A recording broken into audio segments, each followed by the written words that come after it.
فکر کردین قصه تموم شد؟ تازه شروع شده. اون نوزاد طرد شده زیر بال رنگین کمونی سیمرغ امن‌ترین جای دنیا رو پیدا کرد.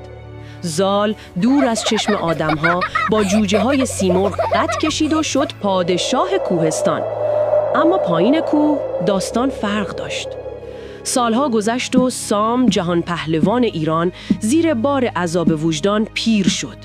شبها خواب به چشمش نمی اومد و تنها یادگاریش یه قنداق خالی بود. تا اینکه یه شب رویا به سراغش اومد. یه سروش آسمانی بهش نهیب زد. سام، پسری که به ناحق دور انداختی زنده است.